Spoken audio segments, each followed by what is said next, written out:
Welcome to Happy Pace, the only podcast that I know of that is recorded while running. I'm Elaine Sims, my co-host for Happy Pace is Gretchen Brune, and today we've got a bonus episode!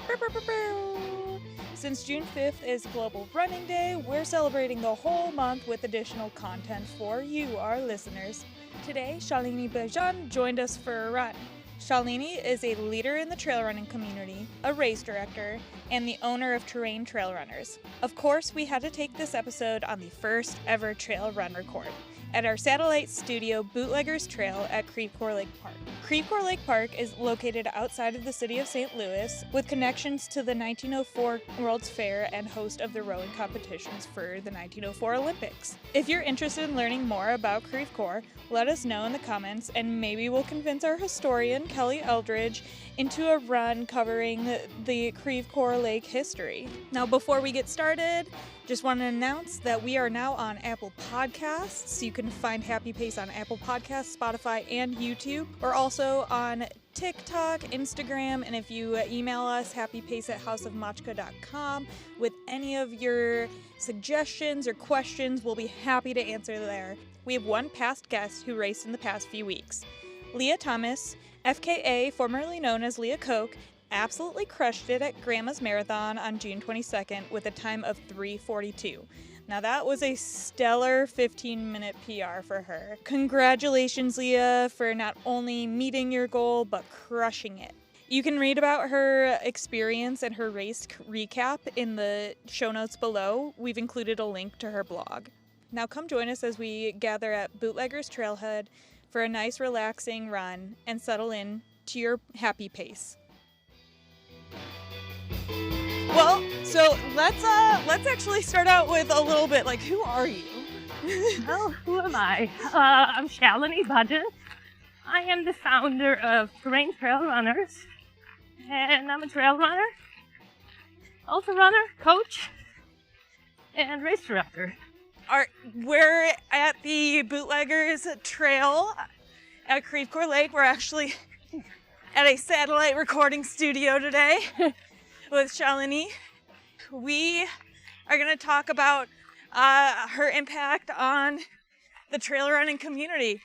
Gretchen, congratulations for running on a trail today. Thanks. Yeah, this is actually our first episode together on a trail. Yes. So that's awesome. Yeah. So congratulations also for being here for Gretchen's first trail run. Yeah. Big day. Maybe I can rope her into another trail race. Yes. So speaking of races, which races do you direct for? Currently I have 10 competitive trail races in the area. They range from 5K all the way up to 100 miles, spread out through the course of the year. If I were to name Doomsday 5K, Beulah Challenge, I've got Queenie Backyard Ultra, Ozark Foothills, we've got Thunder Chicken stage races, Babbler, Bongo, Rock and Rockwood, Wildwood Trail Marathon, and then I actually have a 50K trail series, which is actually different races across the Midwest area. But I manage it, I brainstormed it, so I kind of keep track of results, runners, and throwing out that series. So do most of your runners run your trail races then? The ones that you coach? It depends. Some, yes. With others, a lot of time they'll come on board, and then it's like, hey, this is my goal race, or, this is what I want to do, and let's work on the season, what I need to train for. And almost always, I can suggest one of our races that are sort of a perfect, training race, training run, build up into their goal race.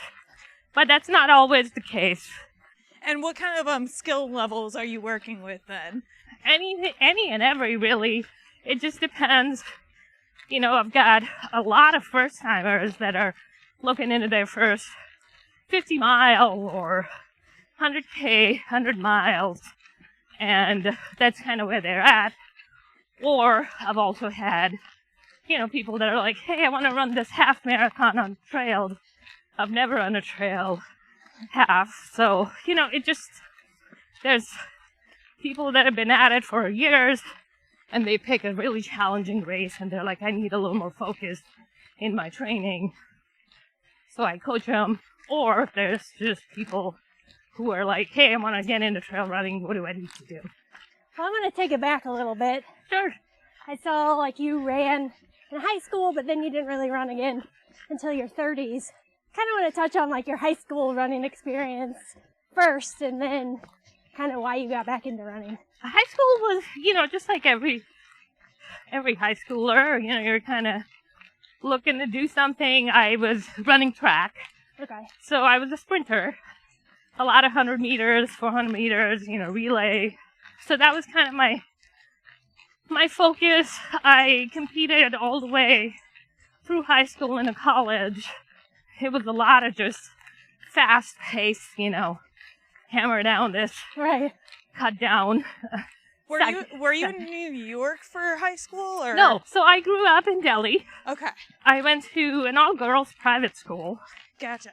I didn't move to the U.S. until 98. Okay. But yeah, so that was kind of my high school, and then, with pacing, constantly just trying to get seconds off your pace. Right. Track just became old. I can imagine. It was just more like, I don't want to do this. My coach was constantly like, oh, we got to do, get you down, or why didn't you run this hard? Or Yeah. So it was constantly that, and just burnout. Sure. Really. And then, just kind of life happens, you get thrown into the world, and it's more hustle, find a job, get a career, and never picked up running until I had my youngest. She was about a year old. I had 3 kids at the time. My older 2 were like kindergarten, 1st grade, I think, the middle one, and 2nd grade. So, it was just more kind of a decompress, I was just like, I just need to get out of the house and focus on, I don't know. I hear a lot of parent runners say, I just need some me time. Yeah. Well, that was kind of it, it was just decompress. Like, Yeah. Yeah. I just need, and I wasn't doing anything crazy, just, Yeah. 3 miles, a couple times a day, just on the road. Yeah. So, so that's how I picked back up running. I think I was 36, 37 or something. Okay. Did you do any stroller runs, or was it really mostly like? No, she was a year old. That was just a bit much. And again, when you're talking me time, I don't want to stop for, Right. I gotta pee, or I need water. water. I'm hungry. Yeah, this is getting old, Mom. So it was just, 30, 40 minutes on my own, and that was pretty much it. Nice. What was your? I can't remember. What was your first trail race again? So my first official ultra was Frozen Gnome in 2014. Yes. That was in January. But, my first official trail race was Castlewood Cup.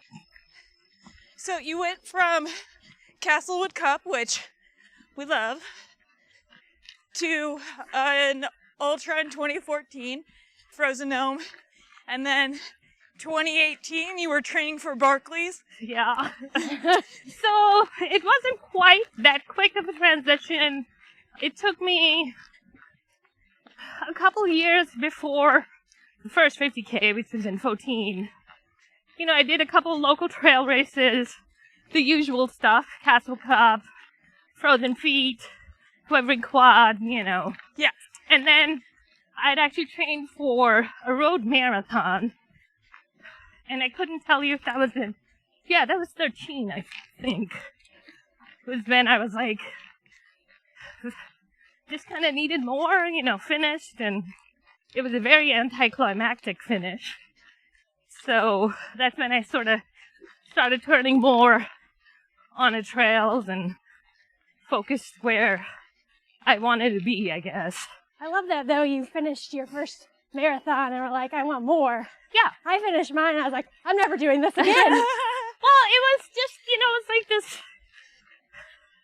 I don't know if I felt accomplished. Yeah. Which is maybe a weird thing to say because I had trained and anticipated, I guess, more of a build-up in my head. Yeah. Where I had imagined coming across after 26 miles, it would be this moment of aha. Uh-huh. But it was just kind of like, oh, I just ran a marathon. It was a very bland, flat emotion. Yeah. And that's when I was like, oh, this didn't feel right. Yeah. Yeah. You want to come off of it with, and again, everybody's different, Sure. For me, it was more just, what else is out there? Yeah. So. I mean, I feel like a non-runner would never understand that. No. But a runner totally is like, yeah, I get that. Yeah. And everybody sort of has their own 5-point process or 2-point process or whatever it is, You kind of go through it. I went through every distance before running my first 100. So, here's my question. How do you evaluate your performance between, races? I feel like, with trail running, it's really hard to compare even, two trail races of equal distance. It is, and, as a coach, I tell people, even if you're, over the course of 10 years, running the exact same race over and over again, every year is going to be different.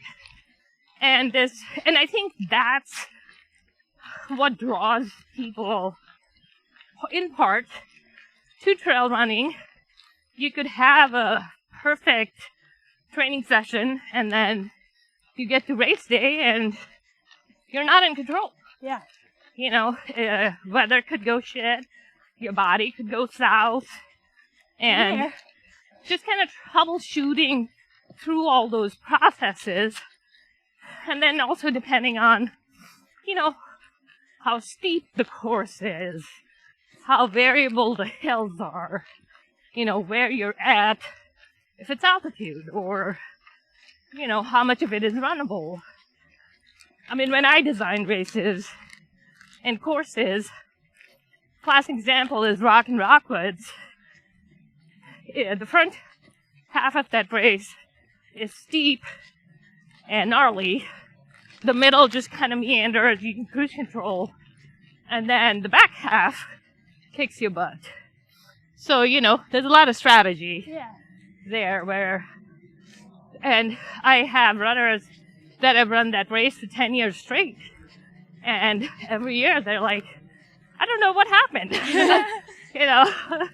So there's a lot of just unpredictability. Unlike road racing, Yeah, I feel like with road races, the biggest variables that you're going to get are weather. Yeah, and, even with that weather, it's never, I mean, if you look at Boston, the last few years, you've had rain and storms, and yes, that impacts your racing, that throws a curveball. But you're still able to maintain a certain pace, regardless of the weather. With trails, you can't do that. If it starts storming, it starts raining, the trails a lot of time become unusable, So then you're not only navigating weather, you're also having to deal with horrendous trail conditions. Right. So the road doesn't become a muddy. No muddy. There's no rocks.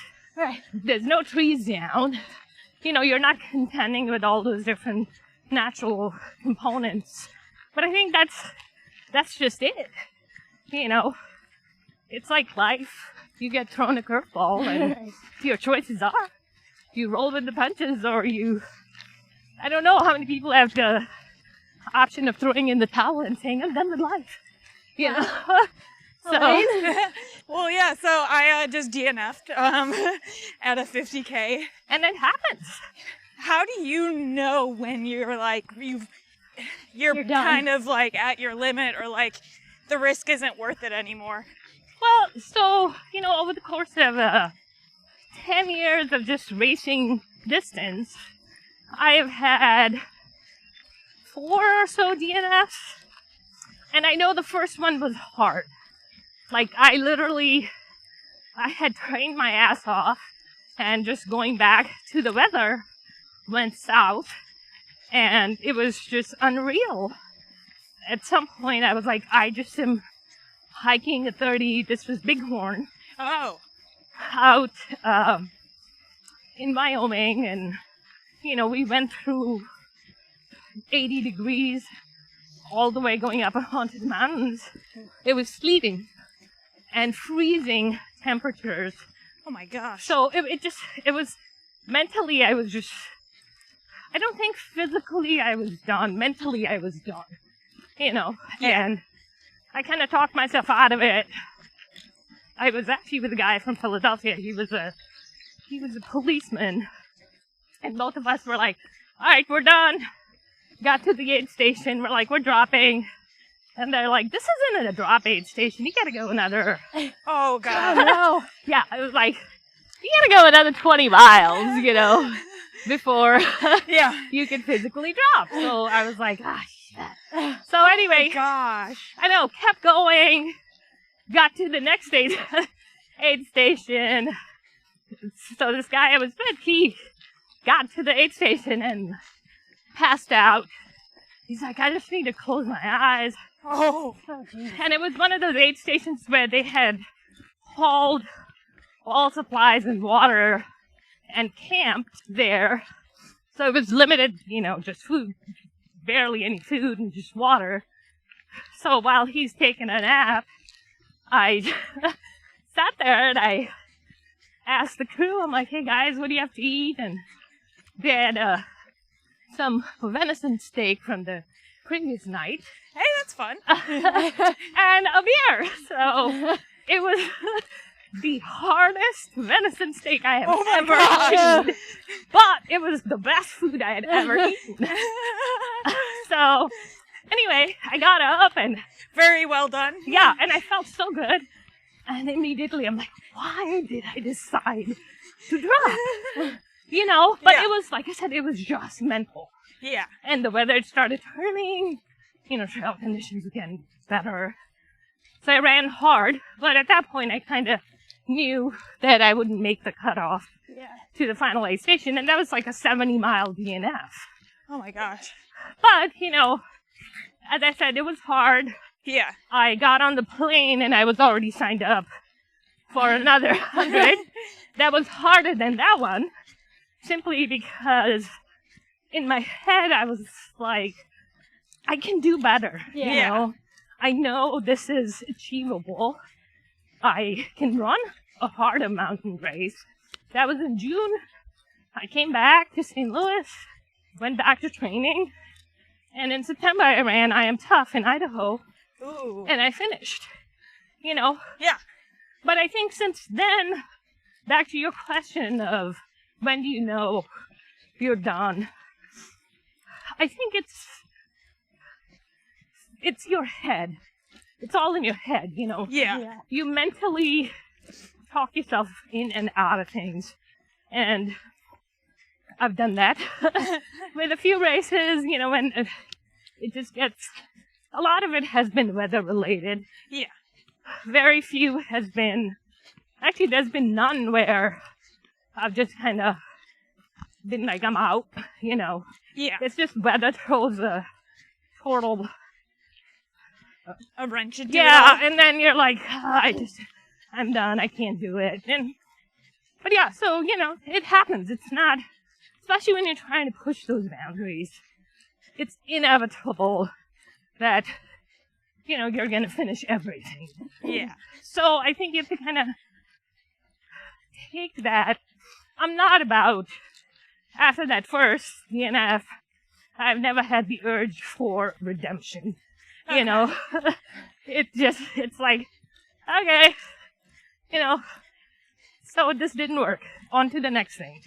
You know, I know. So you don't consider that September race, the I Am Tough, to be your redemption Well, race? like I said, after that one, you know, I've had 3 other DNFs. Yeah. And I've really just not thought much about it. Because, Okay.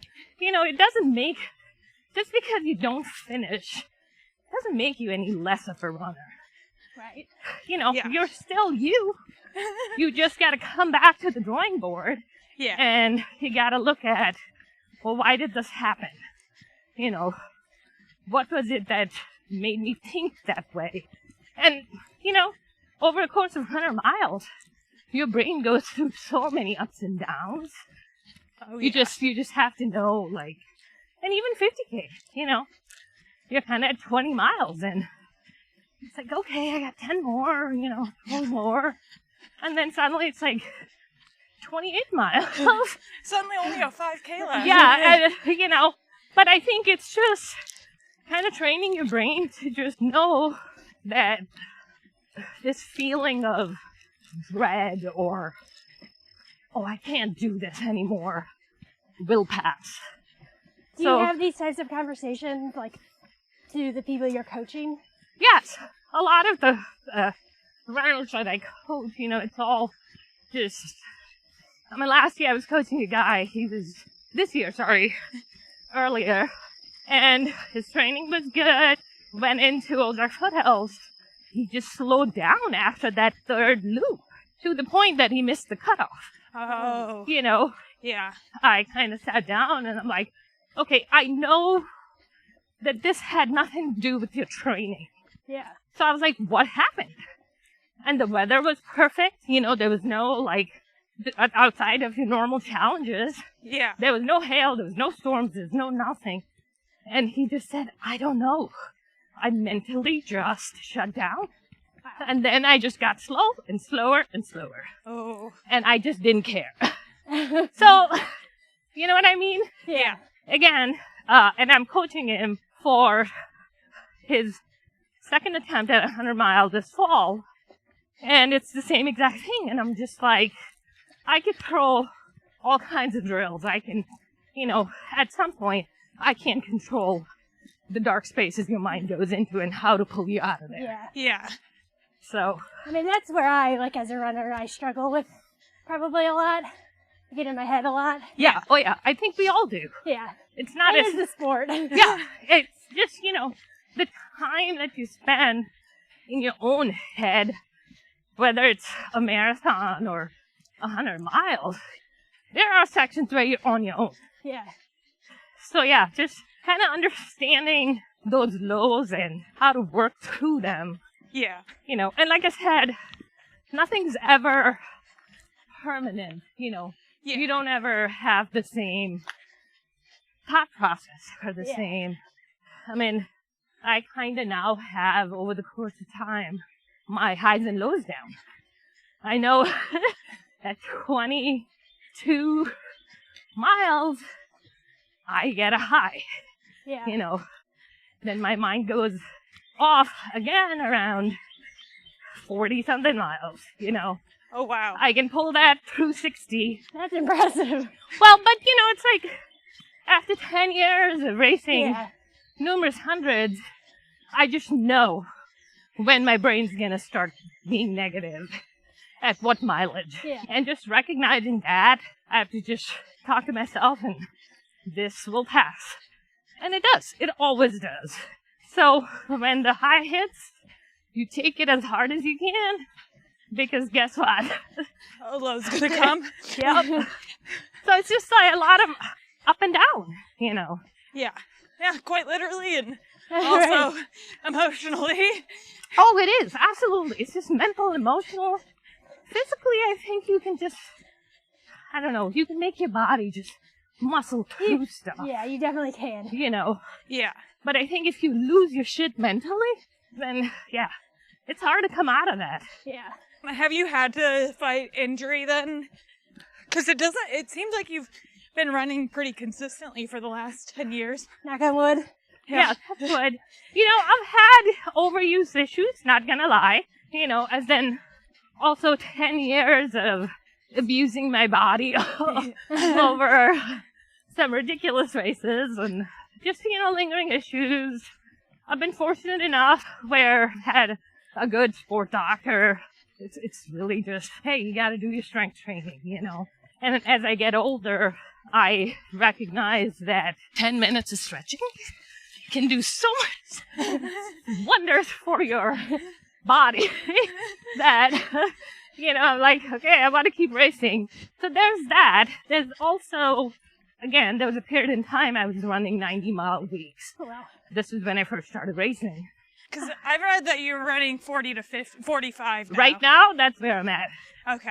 But, you know, back in the day when I first started racing, which I think happens to a lot of runners, the general consensus is I have to hit a certain mileage. I have to do these back-to-back runs. Yeah, I think lots of people think, you know, more miles is better. And so this was in 2015. It was the second year I had been racing, and I remember running Kilmoraine. I had 300s that year that I had signed up for, and Kettle was the first one. And I had gone into it so overtrained, I was having performance issues, you know, hip fly. I mean, everything just fell apart. Oh, yeah. You know, and I think the last 20 miles, I literally just dragged my leg.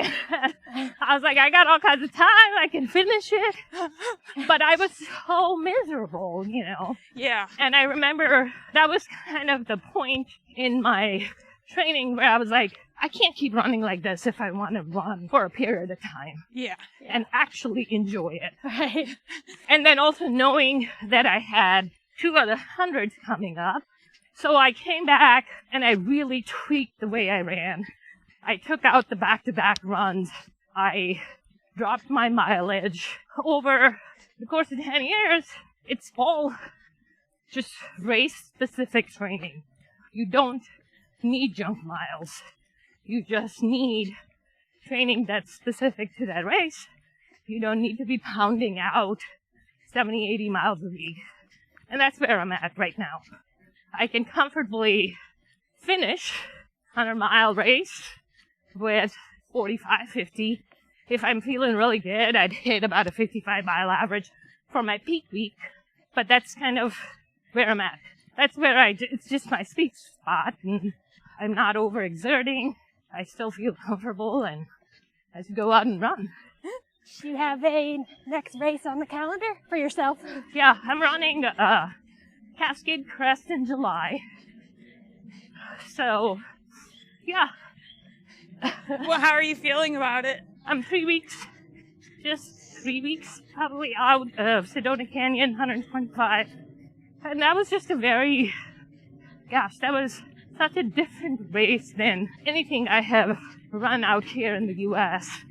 And I went into that race a little undertrained because of just life. I'd hit like a 45-mile peak week, but I was focusing more on my long runs and the type of training I was doing for that particular race. So, you know, I was 16th female, and I thought I did very well, you know, as far as how many people there were and placement-wise. So I think Cascade is going to be a little more challenging just because the time crunch on the race a little bit. And also it's got around 24,000 feet of gain. Oh my God. So yeah. That's a lot. So yeah. But, you know, as I mentioned, I've trained for races similar. I've never run anywhere else but here in the Midwest. I utilize what we have here. And do you ever use like a tent where you're or like a sleeping thing where you get used to elevation change? You know, I have not. Again, there's just so much information out there. For me, the way I look at it, A, I don't have the time for that. B, if I had that kind of time and money, I would go on an adventure. Yeah. And not spend 2 weeks or whatever, sweating over a high. I mean, I've known people who have gone out and spent 3 weeks in Leadville at, whatever, 14,000, just camping training because they have this race coming up. It doesn't make any difference on their performance. Oh, wow. It's like, I was really hoping for a top 24. I don't know what happened.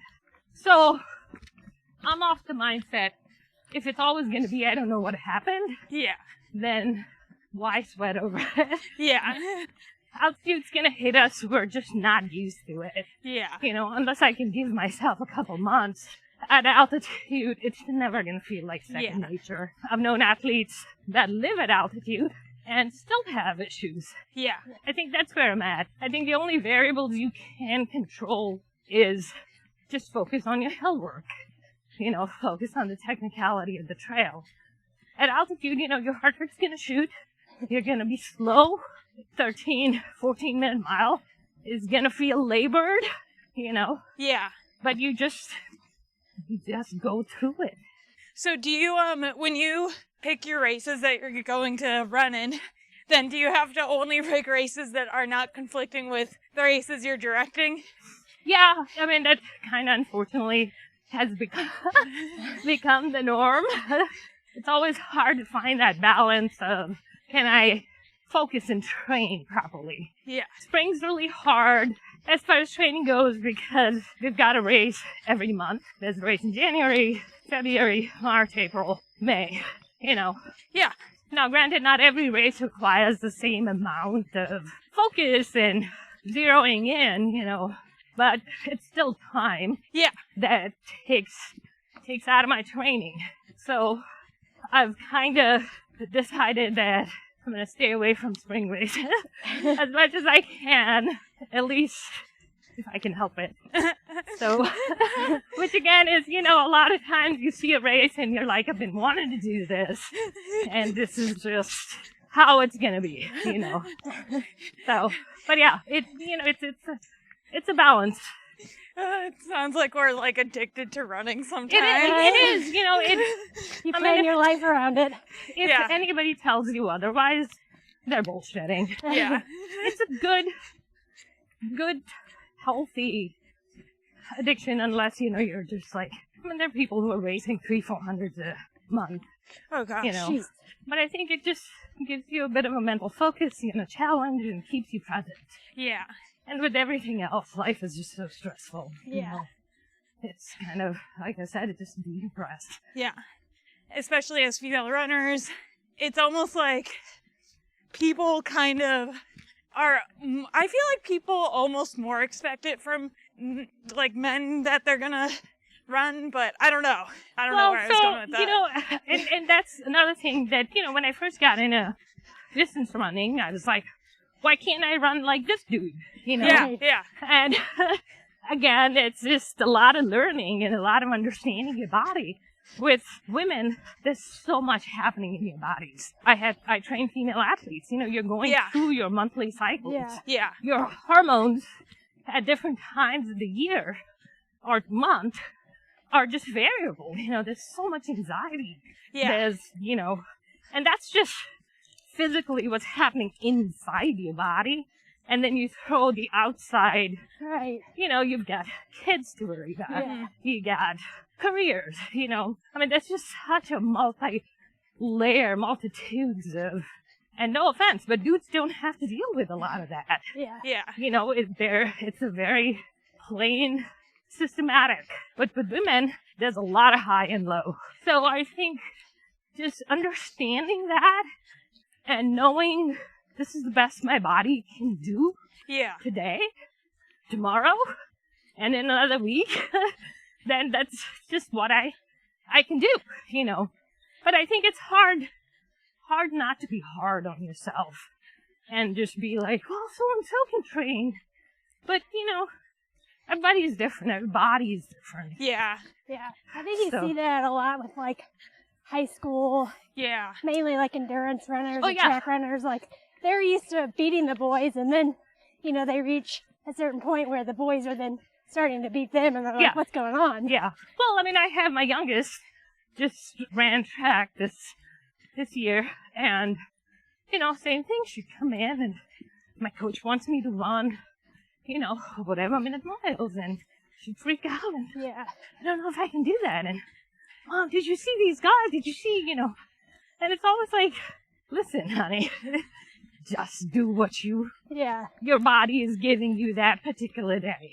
With proper focus and training, you can get fast if that's your goal. Right. I mean, it's just about understanding that systematic, like, that's why people use coaches. Yeah. You know, I have athletes where I know how competitive they are. I know when I can push them, and I know when they set their goals, if I have to kind of give them a reality sandwich and be like, okay, this is great, but think about a goal B, you know? Yeah. And a lot of times people don't like that. Well, I'm paying you because, Right. yes, but I also understand that this goal is attainable, but you just don't know, Yeah. you know? And you don't want them to, like, No, you just don't. to end the sport forever. Yeah, and you don't want to be married to, because then a lot of times I think I see a lot of people DNF because they go into a race with a set goal. 100%. Suddenly you're at 80 miles and you're like, supposed to be running sub 24, and now I'm going to be 26 hours if I can, you know, do whatever. And they start doing the math in their head and they just talk themselves out of it. Yeah. But to me, if you've put in the work and you've trained and you're already out there, finish what you started. Like, that should always be your foremost goal. Yeah. I never go into races with a time goal. Okay. You know, my first priority is, can I finish this? Like, that's the question I ask myself. And it's like, well, I'll go out and see. And then, you know, whatever point in the race, if you're feeling good and you're like, you know, I can get this under sub 27. That's when you assess your body, how much spring you got left in your legs, Gotcha. and you push yourself out. Yeah, people always ask, like, what's your goal for the race? And I'm just like, I hate just to that. finish? I don't know. Well, with trail races, again, I think everybody's different. It's good to have a goal Yeah. to shoot for. I always tell my athletes, you know, goal A can be a little unrealistic. Goal B is a more realistic, achievable, attainable goal. And goal C should always be, I just need to finish, Yeah. Okay. you know? Yeah.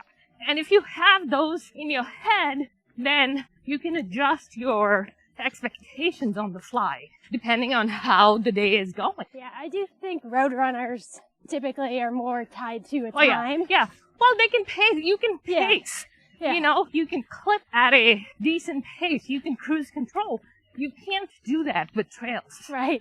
I mean, there's just so many nuances outside of just the up and down of hills. You've got roots, you've got rocks, you've got, I don't know, gravel. I mean, You got people in front and yeah, behind there's you. just Yeah. like so many things, you know. Deer. Then suddenly there's 2 trees down. Right. Yeah. And you have to climb over it. So you gotta, and that's like seconds, you know, if you Yeah. start really doing the Yeah.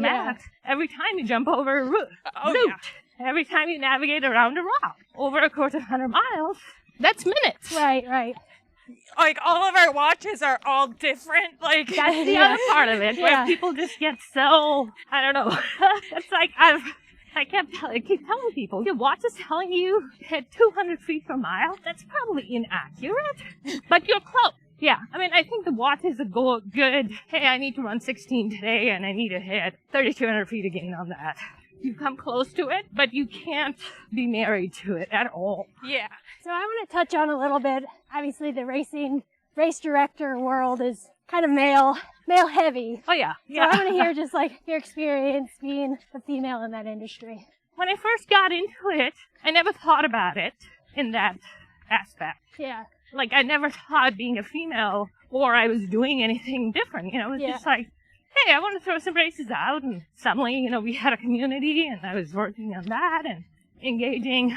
I think it was when I really actually started focusing on race directing as a career, Yeah. was when I started noticing the disparities and the bullying and the bullshit. Yeah. And again, you know, it's a very, very male-dominant sport. So a lot of times when you're standing telling people what they can and cannot do, it's not received very well. Or you get blown up, somebody blows up something on social media, which is just like, listen, this isn't me just pulling stuff out of my rear. Right. These are the rules. This is how I'm able to keep my permit. You know what I mean? Yeah. This is what keeps insurance. Right. This is what keeps the races from happening year after year. If I bend that rule, it's not a free-for-all. Yeah. Because guess whose butt's on line? Mine. Yeah. You know, so I think there's a lot of that I see with just being a woman and kind of getting that. I don't even know if I would say no respect. I think it's more just, it's a little bit of entitlement. Yeah. You know, this is public land. I can do whatever. Yes. Oh, yeah. But you can't do that when you're racing and I am the one putting out the race. Yeah. It's your name on the line, not Exactly. theirs. Yeah. Like, if something catastrophic happens, they're not going to come after Joe Smith, Right. who was being an ass. Yeah. They're going to come to me and be like, okay, sorry, but you're not getting permits. You know, I'm dealing with state parks, county parks, conservation department. I'm dealing with cities. I'm dealing with other parks and rec. And there's consequences to not adhering to the rules. Yeah. And I want to keep race directing. I want to keep having races. I mean, there is a reason I have the permits for a lot of trails and nobody else does. Because of just sticking to the rules, you know, following protocol. I mean, COVID is a classic example. You know, I only had to cancel one race. It was not fun, No. but I was able to host the remainder of our races under a lot of strict rules, protocols. I mean, there was like 4 pages of, but you know, I think people understood. If they want to race, then you've got to follow this. Yeah. Yeah. But It's yeah. all about respecting, like, the environment, the land, the people around you. Yeah, exactly. And there's a lot of conservation to it. You know, Yeah. you can't just use. Yeah. So what do you do to ensure conservation efforts So are there's a lot followed? of, there's a lot of different things.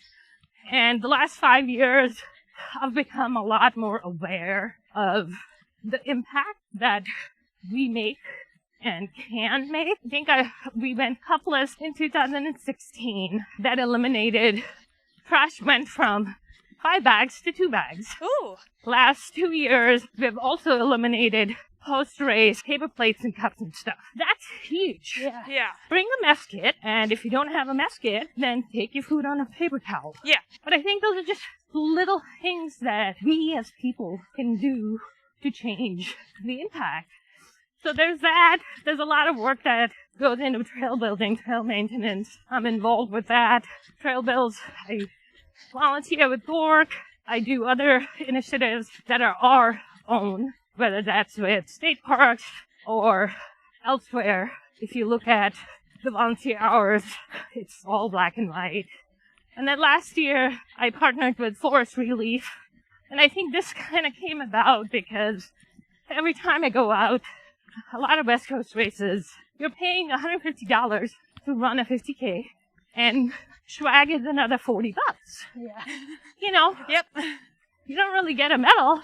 If you get a pint Yep. or just a sticker, or, Yeah. I started thinking about that. And also, just, swag. Like, how much swag can you have? Right. And I know Viv from the get-go have had, and I think part of that is because being a female, I've always hated racing, and it's the unisex shirt. Yeah. It never fits Yeah. the same. Yeah. So we've always had gender-specific swag. But with Forest Relief, I partnered with them, and we put together this program where you can bypass swag, and you can plant a tree. Yeah. Cool. I was just like a lot of different things that we've introduced, and people have been amazingly receptive. That's awesome. I mean, it's not like a 50% conversion rate, but I think even a 10% conversion rate Oh, okay. I was is a gonna ask. victory. You know what I mean? Yeah. Last year was mid-year. We launched the program. We planted 44 trees. That's Cool. amazing. But this year, I'm actually really looking forward to see the data at the end of the year to really see over the course of, the entire year from January through December, how many people bypass Shrek. Yeah. And what that dollar amount is. I mean, you average it out, you're spending anywhere from $12 to $15, depending on what you're getting on a shirt. Yeah. You add that up, and plan is to donate it. Or if you can find a tree planting project, put that towards it. Otherwise, it just goes straight to forest relief. And it's our trail systems. Yeah. It's a local organization that is helping where the future of our outdoors is. Right. Our landfills already have a problem with so many shirts and t-shirts. It's terrible. Yeah. And that's why there's a lot of recycling. So the other program that we have in place is I collect all the gel bar wrappers and stuff. Oh. And every race we have bins at aid stations, and then I bag them and I recycle them with TerraCycles. Okay. So I'm enrolled in one of their programs, and it's a pain in the butt because nobody wants to deal with sticky glue, Yeah. But I think for me, I kind of just, I don't even know what year it was now. I started collecting my own gel packs, and it was ridiculous at the end of the year how many gallon bags I had, Yeah. So times that, an average of 100 runners, 10 races. Yeah. That's a lot. Yeah. When I bagged everything this year to send it out, it was a 10-pound box. Wow. Oh my goodness. Of strict gels and bar wrappers and everything else. I mean, all that would have ended up in the landfill. Right. And that's just, I'm not saying we're doing it 100% right, because I'm sure there's still stuff that we can recycle that ends up in the trash. Yeah. But I think little steps, whatever little impact that makes over the course of 10 years. Right. I mean, I think you can say, the opposite. If you just would neglect all of that, it would make a huge impact in a negative way. Oh, it will. Well, and as I said, you start thinking about, even if I just had one race and I had 150 people, that's still a lot of people. Yeah. In terms of sustainability, in terms of overwhelming our trail system. Yeah. So it's a can of worms. There's all kinds of opinions, but that's where we are. If somebody thinks that's not making a difference, then that's fine. It just makes us feel good. Yeah. When a trail system has to shut down just because there's too many people on the trails, I'm assuming you're in support of something like that. Oh yeah, absolutely. Okay. I mean, I know Castlewood, Yeah. I would use that as an example because there's been a lot of upheaval. Yeah. The park manager there is absolutely doing the right thing. Yeah. God, I've been running Castlewood for 12 years now. Yeah. And there are sections on that trail. When I first started running, it was steep, rocky, single track. And now it's graded down. Oh, gosh. Yeah. It's wide, double track trail. But, that has happened over the course of 2 years from usage and not caring and putting out local races that happen on that trail that throw out thousands of runners. Oh, my goodness. It's fine, but it is overwhelming, the trail systems. And I think state parks, pretty much after 2020, when, everybody was outdoors. Yeah. They had to put in some very strict rules for special events. And I was elated.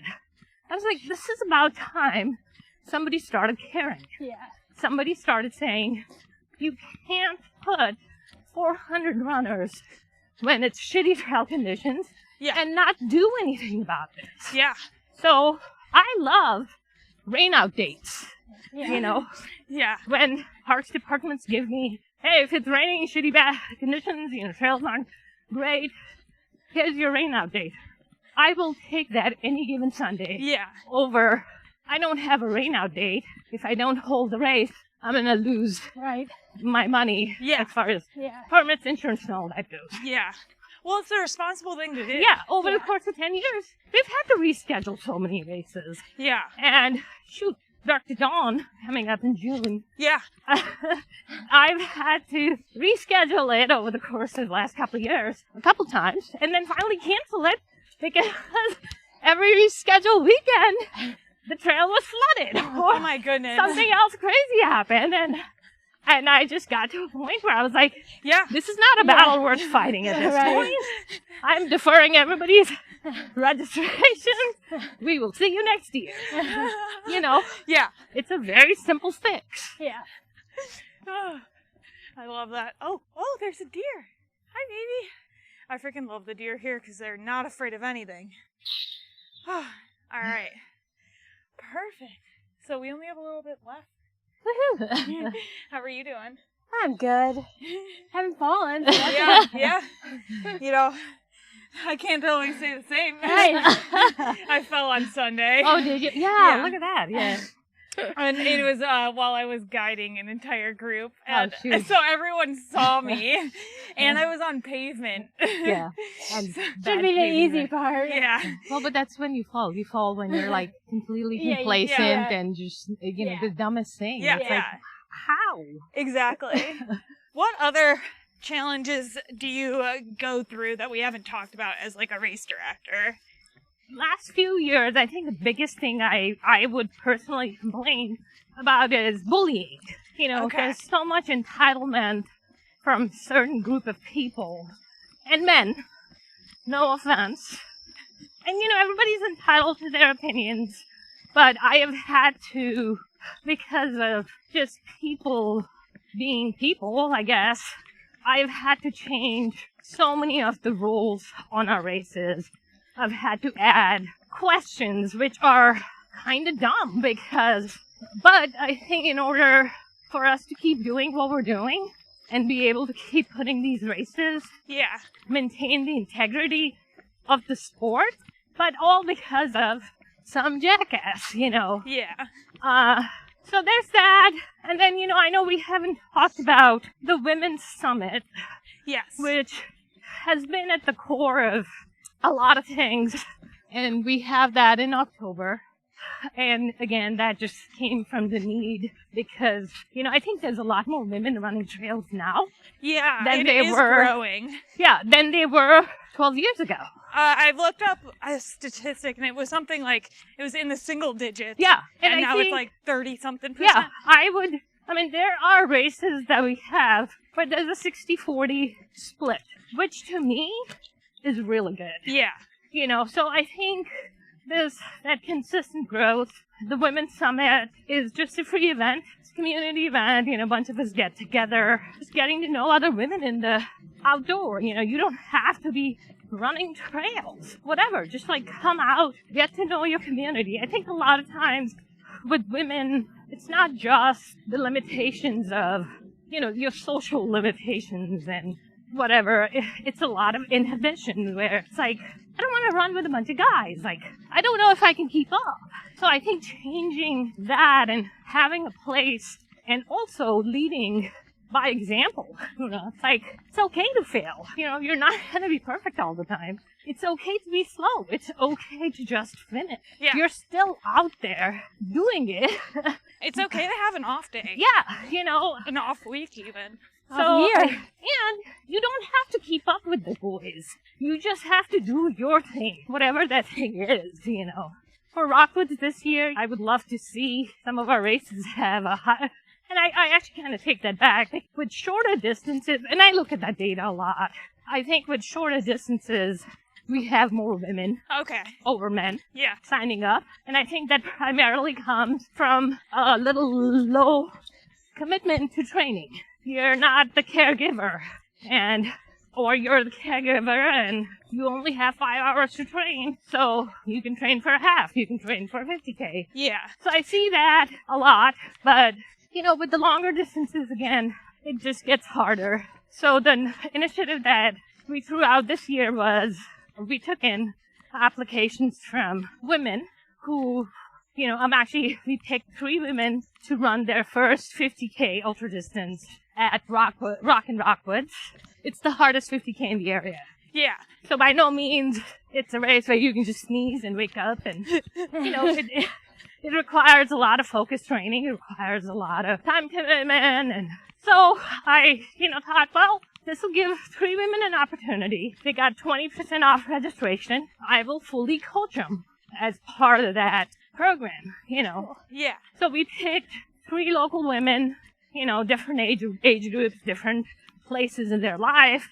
And I'm actually curious to see, it was very well received for starters. And I'm actually curious to see how the race breaks down for them, you know, because already their training focus is so different between the 3 of them. So for me, it's always interesting as a coach and as a race director to see how that dynamic plays out. Yeah. Again, like I said, I think it's just, you know, creating those small opportunities are important more so than just saying, hey, if you're female, get a 25% discount. Yeah. You know, I don't know if that does anything, really, other than you get money off. Sure, if that's what drives you to racing, to actually make an impact, I think there's some more focused steps that need to happen. And then spring through fall, we have the women's only group runs once a month. That's a bunch of us getting together, easy pace, no drop, kind of hang out, knock out a 5-6 mile trail run, and then we go get some food, Mexican food, or go get some coffee, or whatever. And I think it just helps create that place where you're like, you know, I belong here. Yeah. I mean, this is the group of women that if I'm struggling, you know, or I can just be like, I really don't feel motivated. What can I do? And it's addictive when you're around people that are encouraging. Mm-hmm. Just kind of help you not be so hard on you. We all need that. Yes, we do. Yeah, I mean, you know, it's so easy to go like negative spirals for months in your head and just say my training sucks. I hate everything, you know. But then you get out in an environment where everybody's just kind of, hey, we don't care. You're here with us, and that's what matters. Yeah. So that's a huge mental boost. We're going to talk and have fun on the trail. Exactly. We're going to bitch about everything. Yeah. And I think it's just, like I said, it's just kind of creating that safe place where you can just talk about it. Yeah. I mean, I think we all face challenges as women, whether that's running or racing or shoot careers. So kind of on that, women, we kind of tend to juggle it all. Oh, yeah. How do you do it? You know, it's, oh my God. You know, when I first started, I think a lot of times it's hard to keep that drive when things get hard and life starts beating down on you. When I first started training, I had, you know, a toddler, 2 kids that were like 3rd and 2nd grade. And I was also freelancing at the time. I was waking up at like 3, 4 in the morning. I'd get up, go ride or run for an hour, 2 hours, whatever. Be back at the house at 6, get the kids up, you know, pack them up, get them to school, take my youngest to preschool. And then I had like 4 hours to knock out a freelance gig and then turn back around, pick her up, and be back home, you know, and then dinner prep and all that. Oh my God. It was a lot. A lot of times I just felt very flat. It was just like I was in a zombie state of just... Yeah, just kind of going through the motions. Yeah, you know, you're just kind of operating. Yeah. You don't really know how, but you just are.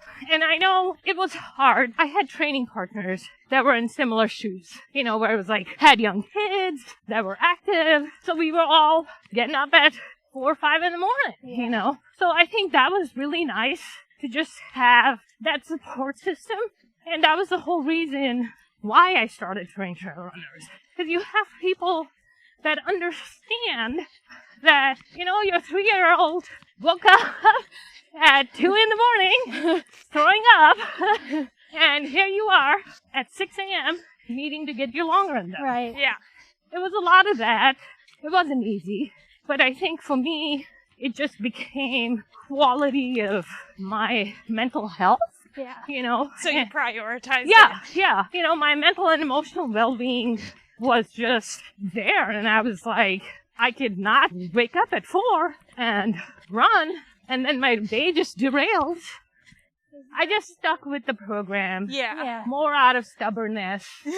More out of just kind of telling myself I Yeah. Yeah. I can control these components. Yeah. I can do this for me, Right. you know. And I think that's important. When you have kids, no stage is the same. There's so much up and down, and then they get to middle school and then high school, and you're like, hey, my time's actually becoming a little bit my own, you know. Oh my goodness. But like I said, anybody who's trying to get into it and is struggling and going, I don't think I can ever run 100 miles Right. or train for it because I don't have the time, I would tell them, you don't have to run the 100 miles now. If that's your goal, give yourself time. Yeah. You know, just keep running halves.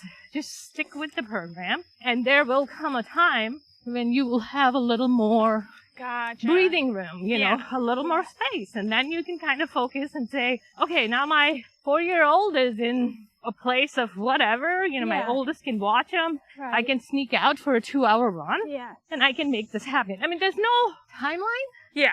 you know, Yeah. just because everybody else is running 100 miles. Right. You don't have to. I mean, it's like, take your freaking time. I mean, Yeah, you've right. got, just stick with it, though. You can't just drop it and be completely out of it and say, I'll come to this 5 years. Right. Yeah. Even if you're only able to do 5 miles, then that's just what you're doing in that moment, Yeah. you know. Yeah. If it's important to you, you just keep doing it. Yeah.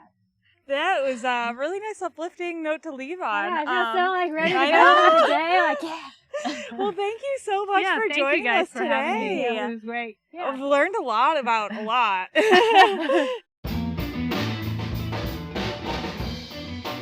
That's it for this episode of Happy Pace. Like this episode and channel if you found your happy pace while listening. Subscribe to us on Spotify, YouTube, and now Apple Podcasts. You can find us on social media at happy_pace_podcast on Instagram and TikTok. Email us happypace@houseofmachka.com if you have any questions, comments, and ideas for guests. This is a House of Machka production.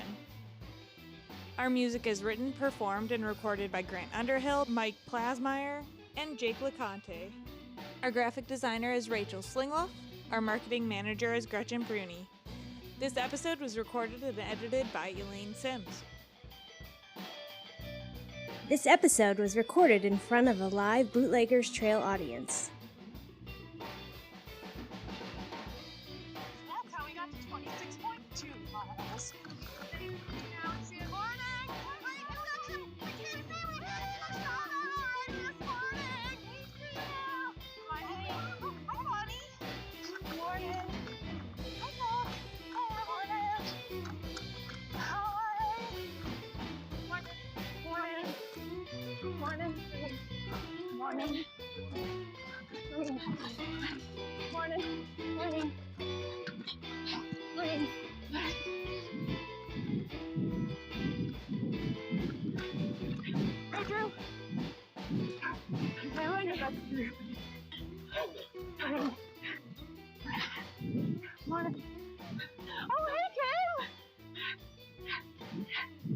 It's great. I knew someone that I ran past.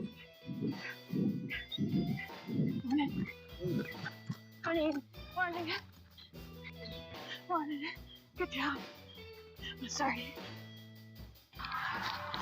Morning.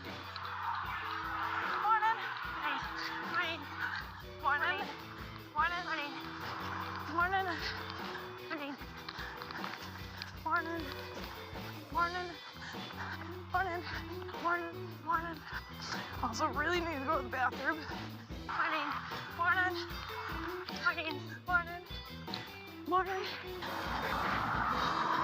Morning. And morning.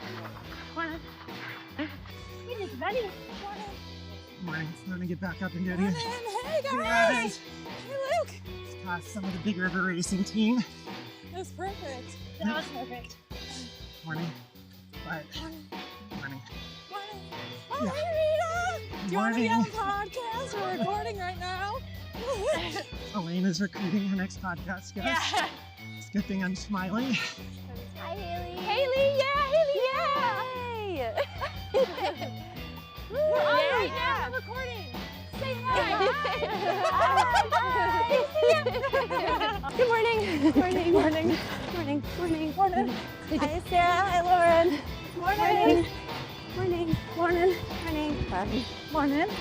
Morning. Morning. Happy. Good Morning. morning. Morning. Good morning. Good morning. Morning.